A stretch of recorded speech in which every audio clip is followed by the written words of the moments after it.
starting the parliament.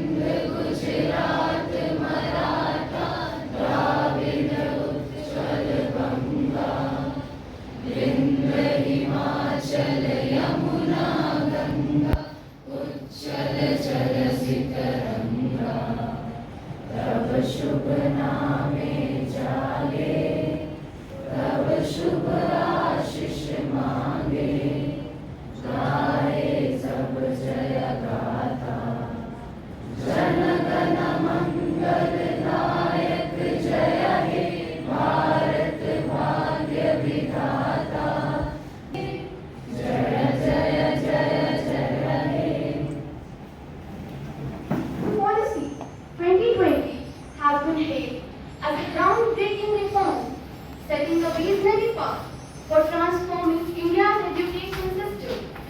Its goal is to promote holistic learning and critical thinking, representing a much needed overhaul to modernize our schools. However, the success of this ambitious policy hinges on swift and dedicated implementation, preventing this crucial reform from losing their impact. Of our respected MPs,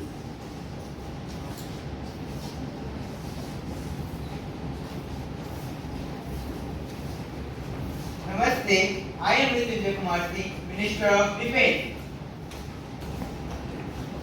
Namaste, I am Anjali Sinha, Minister of External Affairs. Namaste, I am Deepsa Mansi and I am the Education Minister. Namaste, I am Rishi Kumar Singh, Minister of Home Affairs. Namaste, I am Rohit Minister of Railway. Namaste, I am Nikita Sain, Minister of Finance. Namaste, I am Mansi Kumari, Minister of Women and Child Development. Namaste, I am Neha Kumari, Minister of Industry and Commerce and Industry. Namaste, I am Arohi Chauhan, Minister of Corporate Affairs. Namaste, I am Pratham Datta, Minister of Micro, Small and Medium Enterprises. Namaste Verma, Minister of Law and Justice. Namaste, I am Siddhi Mardi, Member of Parliament from East Singhbum, Jharkhand. Namaste, I am Rohana, a respected Member of Parliament from Kesinga, Odisha.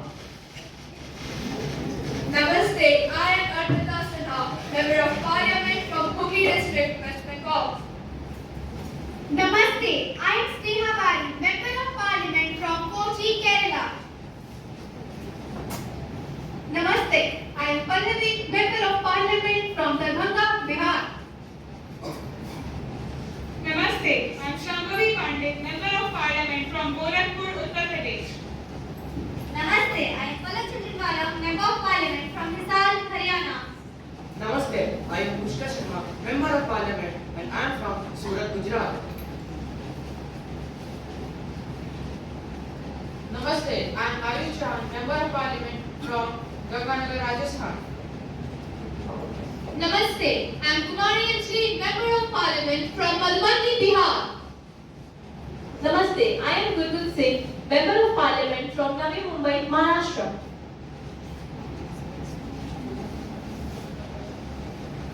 Without any delay, let's start the parliament. Member of the parliament can ask questions.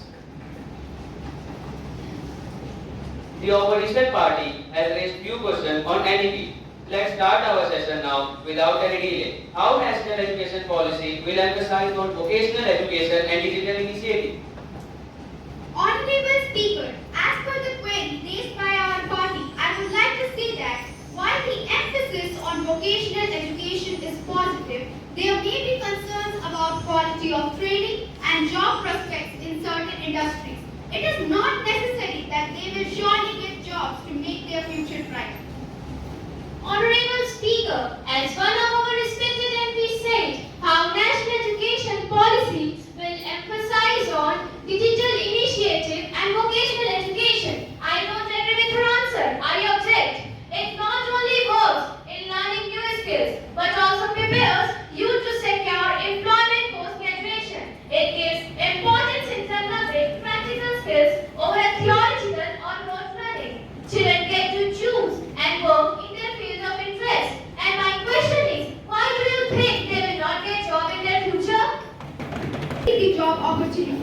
For example, if 100 people know how to construct an aeroplane, it is necessary that they will get jobs.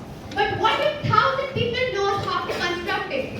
It is not necessary that they will get jobs. Some more qualified people will be selected among the 1,000. And my question for you is, these courses can may be expensive and everyone will be unable to afford it. And we need qualified teachers also. Government are trying to provide money to the students who are financially weak. And as you have said, we need qualified teacher. We can provide special course to the teacher as well. I hope you have got your answer, madam.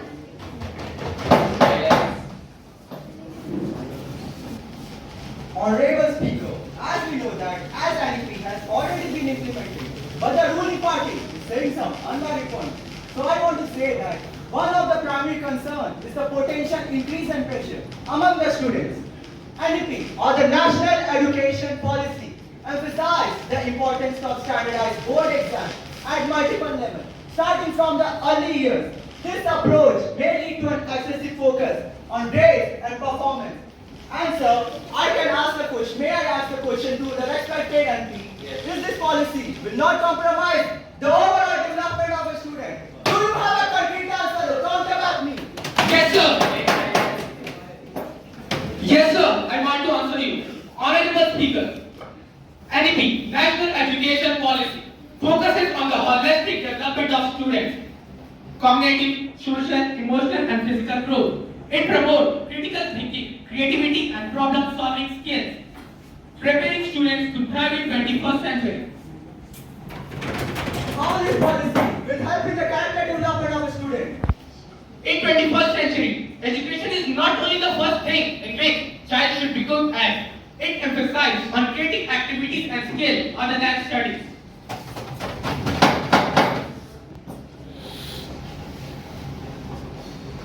Another query raised by one of our MPs: how national education policy will shift rote learning to competency-based assessment?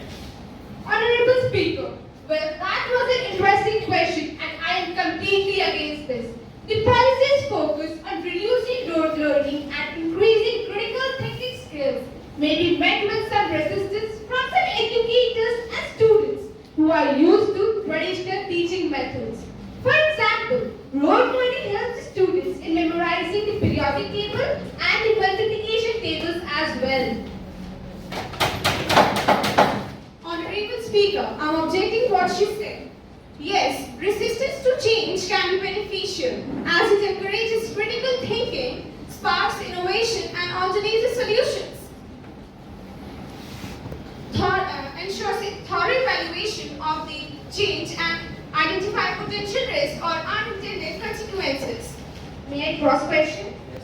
As per your answer, how national education policy will help in encouraging the thinking skills among the students? Yeah, I would like to answer her question. NEP will help in encouraging critical thinking through good governance, autonomy, and empowerment. It encourages creativity and innovation and out-of-the-box thinking at all levels of education.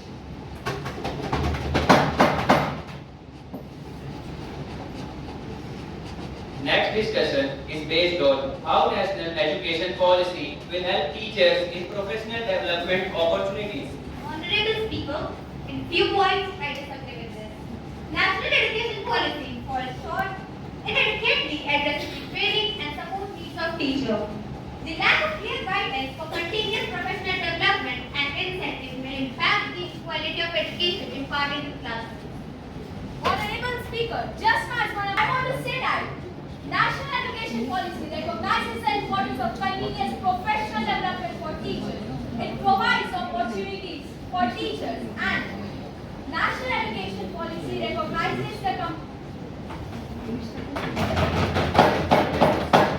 it provides different opportunities for teachers, like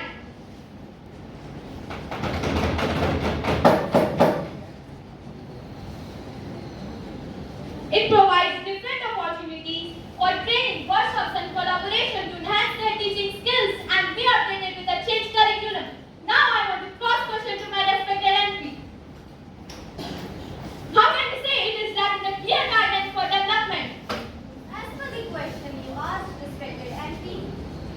The lack of clear guidelines for continuous professional development and incentive may impact the quality of education imparted in classrooms. Now, do you think it will surely enhance their teaching skills and upgrade their knowledge? As per the question, it provides different opportunities for teachers and it helps the teacher to acquire more knowledge for their students. Hope you got the answer. Yes.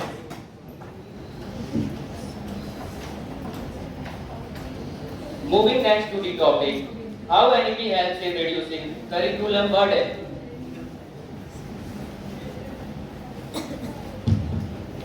Honorable Speaker, I want to put forward my point of view on this discussion. Though national education policy will reduce the curriculum burden, but this might inadvertently limit their options. With reduced curriculum and increased emphasis on vocational education and skill development, it might not be possible for a child to concentrate on a subject which are not of his or her interest. This narrow focus could hinder the overall intellectual and creative growth of students. Honorable Speaker, since the time national education policy implemented, the opposition party is always criticizing it. As per my view, national education policy aims to reduce the curriculum burden on students by emphasizing core concepts and essential learning outcomes. This allows. May I cross question you? Yes. What are the objectives of learning without burden? Learning without burden can encourages joyful learning and aims to reduce the burden on students and encourages the development of concepts through which interactive sessions like debates which can enhance the ability to analyze socio-political realities.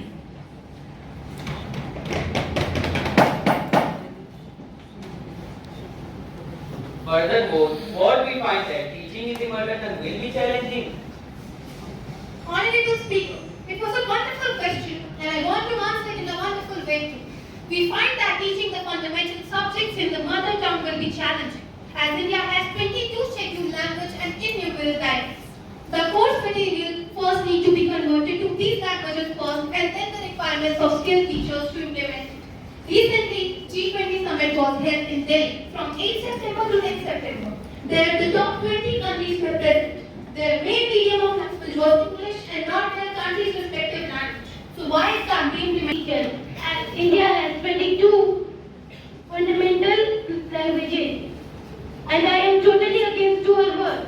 Teaching in mother tongues will be really beneficial for a child, as we know that since a child is born, the first language that he or she learns is his or her mother tongue. So, therefore, when they start going to school, sometimes it becomes more difficult for a child to understand English and will result in bad grades. This leads to lack of self-confidence in a child. But if they were taught in their mother language, especially in the primary level, then the concept will much more clear to them and which will really improve their grades. So the national education policy is giving more priority to the mother tongue instead of English. What do you think if a student gets job outside India, how communicate with the foreigners there? I want to answer this question. I am not saying that we should completely remove or it is not important in our. I am not saying that we should completely remove English or it is not important. But as we know that it is our first official language and maximum number of students can understand Hindi and can understand their concept in Hindi rather than English. And what about the teachers? How will they manage to learn different language for each individual student? We are not saying that teachers have to learn individual students' mother language. And as I said earlier only, that Hindi is our first official language. And every student, he or she is familiar with this language, so the teachers can teach or explain in Hindi.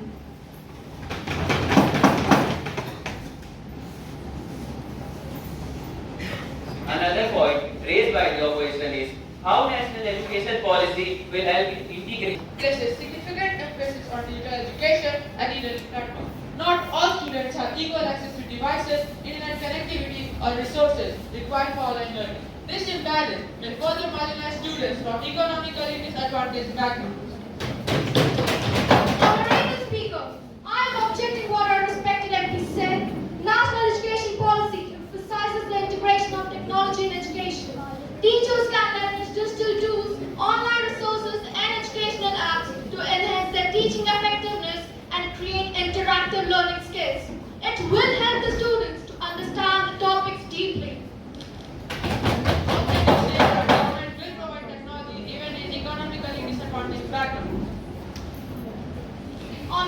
Speaker, as per the question, I want to say that government is trying to implement digital education in every corner of India. As our country is so huge with vast population, it is not possible to change the marginalized backgrounds fully.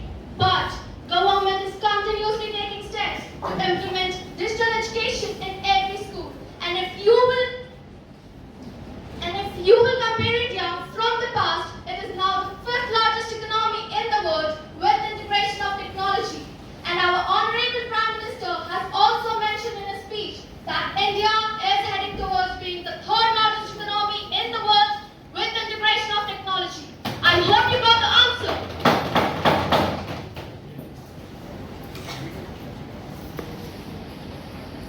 Next discussion is based on how national The policies aimed to standardize education across the country may overlook regional and cultural diversity.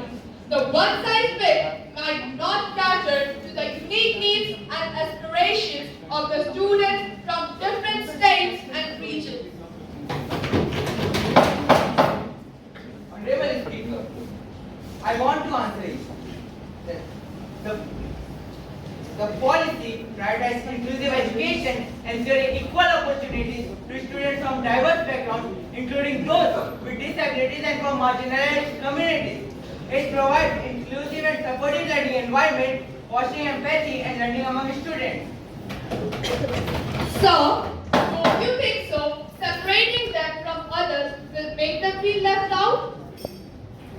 Since the policy itself says that it will provide equal opportunities to students from every sector and also to the students with disabilities. So it will provide equal opportunities, the student will not be left out. And we are also trying to provide inclusive and supportive learning environment to them. What you said? Since my question was not about it, I am here not mentioning about equal opportunities. I asked about their emotional feel. How will they feel? They might feel ignored and sad if we separate them from normal students. Because in this world, everyone wants to be treated normally. They are not ignored as they need more care, and for this, the separate schools have been made.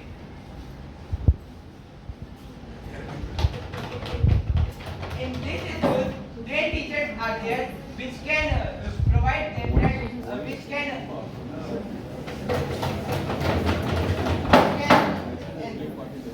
ensure that students they not feel, so by this they will not feel ignored or left alone. I think that you have got your answer, madam.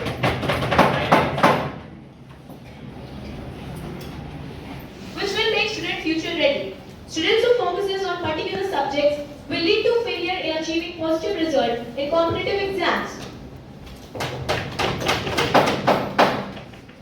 Honorable Speaker, I am objecting that what are respected and be just said. NEP or National Education Policy offers flexible learning pathways, allowing students to choose subjects based on their interest and career aspirations, and enables to child choose a passion and develop expertise in their chosen field. Why do you think flexible learning is advantageous to different kinds of learners? Honorable Speaker, as per the query raised by a respected MP, I want to clear that question. Yes, flexible learning is advantageous to different types of learners. It includes ability to retain greater knowledge and produce better results, even to suit the preferred learning styles, more comfortable with the children and very more interaction and greater ability to concentrate and lower cost. I hope you got your answer, madam. My question to you is that how can you say that National Education Policy says students who focuses on a particular subject will lead to failure in achieving better results in competitive exams? To pass in competitive exam, one needs to focus in all the subjects. Competitive exam needs all-rounder and not the student who focuses on particular subjects. I hope you got your answer.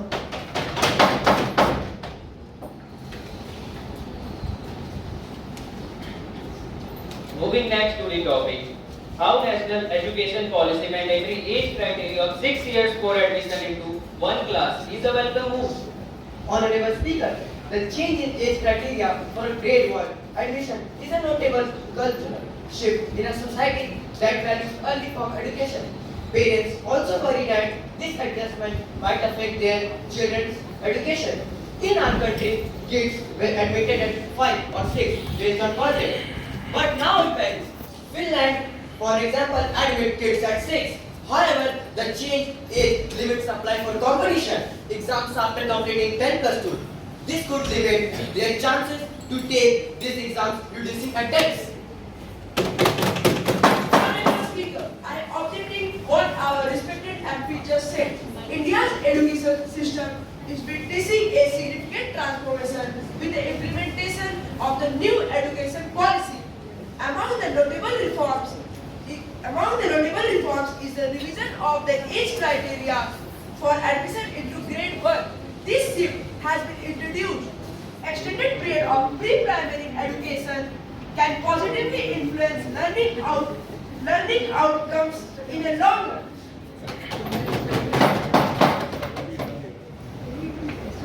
Furthermore, how national education policy will lead to an increased pressure and competition for students. Honorable Speaker, as per discussed topic, I want to say that we all are acquainted with the fact about NEP or the National Education Policy, that how it will lay stress on exams at various levels which starts from primary level. This will lead to an increased stress among the students as they will be in a continuous pressure of giving exams. We all are aware of the reality that how the pressure of exams sometimes disturbs mental health also. Therefore, when it will be taken in frequent intervals, it will definitely lead to an increased pressure for students. Honorable Speaker, I am objecting what our respected MP just said. The main concern with the policy is the potential increase in pressure and competition among students. But I want to make it very clear that rather than increasing the pressure, it will help in decreasing it. We all are aware with the fact about the separation of exams at different levels, which are 5 plus 3 plus 3 plus 4. This will also lead to a sense of responsibility among the students from a junior level, keeping them on their toes. Therefore, by the time they have to give the exam of next level, they will know how to prepare for the exam and answer it, as they have already done it in the junior level. Not only that, but NEP or the National Education Policy allow the students to choose the subject in which they want to prepare for the exam. Honorable Speaker, I want to cross-question her. One of the major problems throughout the world is the stress and the mental disturbance. How will they make their interest in studies if they are suffering from it? Honorable Speaker, as per her question, I want to answer. They will exceed in their field of interest, whether it is academic course or any other vocational course. It is said that the key to have a healthy life is to have a healthy mind. I hope you got your answer, respected MP.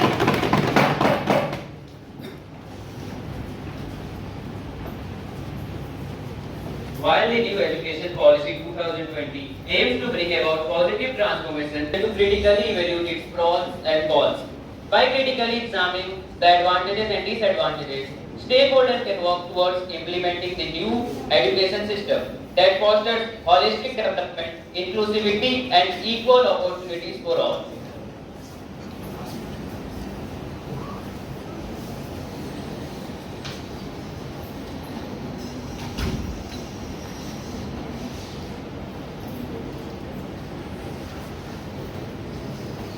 Thank you, and it was a wonderful session. Now we request to give his view on national education policy.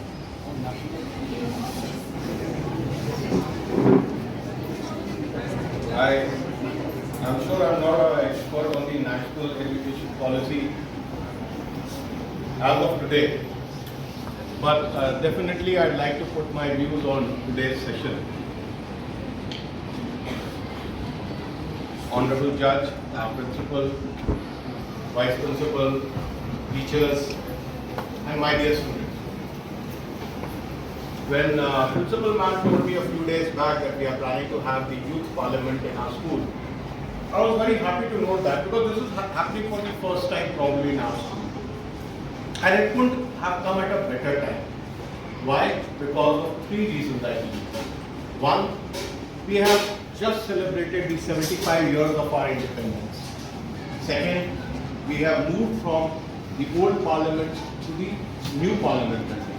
And third, very importantly, which just happened yesterday, is the women reservation bill, which was introduced, debated, and it has been made almost into a law. The president will sign. We have the president sitting right here, so the president will sign at some point of time the women reservation in our elections, or specific one. But what I was just mentioning to the principal is that our school has already implemented that, because 8 out of 11 in either the opposition or the ruling party are women, or the female gender. Now, 75 years is a very long time. Not very long if you consider other countries, but for us, 75 years is a very long time in a particular parliament, and the government decided to have a new building. The month of May, when the new building was being inaugurated on a Sunday morning, I'm very fascinated by the kind of debates which happen in our parliament. And over the years, yesterday also I was watching the debate on the women reservation bill, and it was inaugurated with a lot of pomp and ceremony, lovely halls, pictures, ventilated rooms and stuff are there. But most important thing is our constitution and the laws of our land which bind us. And it's very important to have this kind of a program in our schools, because it develops the leadership skills at a very early age. Because today you may be debating on a particular subject of national education policy which is relevant to our school. But important thing is tomorrow you may end up being in the parliament debating for the good of our country. And when I say this, I also want to mention few of the parliamentarians over the years I thought were fantastic. And some I have heard on recording, because naturally I was not even born there, but some I have heard recently. A few names which I wanted to mention, of course, the first Prime Minister of our country, Jawaharlal Nehru, Mr. Atal Bihari Vajpayee, amazing. His kind of parliamentary debates are like, we miss them. His way he used to conduct himself. Mr. Ram Manohar Lohia, one of the greatest parliamentarians. Pilu Modi, I have not heard them, but I have not heard them live, but I have definitely seen those recordings. And the recent ones, I would say, Sushma Swaraj, a very fiery parliamentarian, and one of the finest, my personal favorite, Mr. Arun Jaitley. He was amazing. I used to enjoy listening to him on a different level. But I also got the enjoyment when Mayawati, Mamata Banerjee, or Mr. Derek O'Brien, they debate in parliament on a lot of humor side. In fact, I remember when Mamata Banerjee was a member of parliament, she used to run onto the well of the house, throw mics, throw papers, and even chairs at times. So we have seen all kinds of things happening. You know what a well of a parliament is, right? It's right in the middle, where the speaker is, it's just like this area is the well of the parliament. So you're not supposed to go there, but our MPs have done it. And both between the treasury and the opposition benches. But the important thing is, it's the corridors to park. Most important thing. It's corridors to park, and the opposition, or for that matter, all of us, people, our general public, we have the right to ask the questions. And it is very important to ask the questions. Not only in parliament, but even in school. You have the right to ask or other question your teacher if you feel that something is not right. So, your right to ask questions is very important, be it in your classroom, be it in your school, be it in your city, or be it in your country. Remember that. And as we always say, with power comes responsibility. We say a lot of time, but I personally believe true power is not having to use it at all. Because when you use your power, you do make mistakes sometimes. Thank you so much. Well done, and have a fantastic day.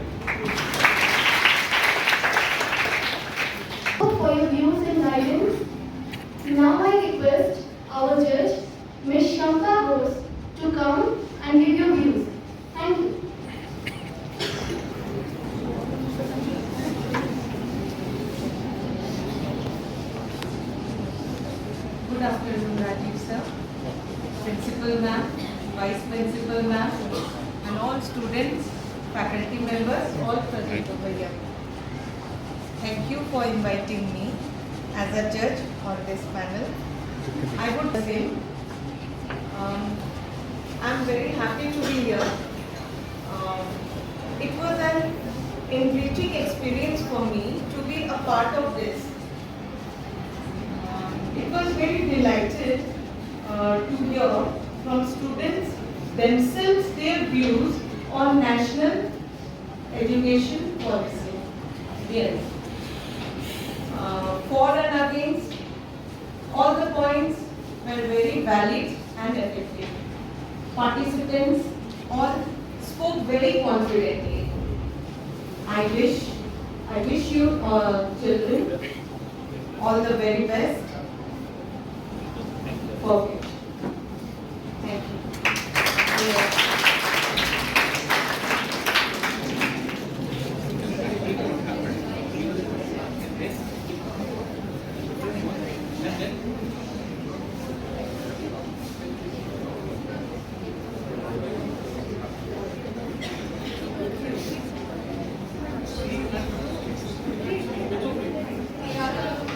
I hope you all enjoyed the mock parliament session. Yes or no? Yes. Okay. And now the most awaited moment, we are ready with the results now. The member of parliament, out of those, 2 from opposition and 2 from ruling party, has been selected as the best speakers. So first we are going to announce from opposition side. They are, the winner is, first I would like to request Alwar sir to please come on stage and give away the prizes.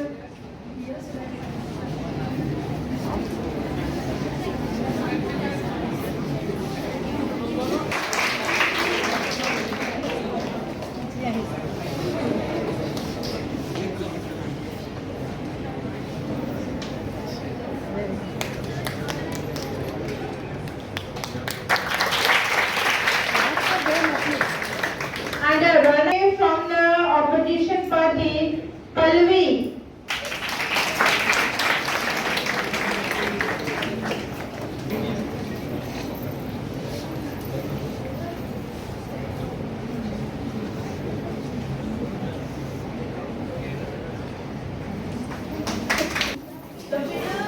Is Desai Mansi.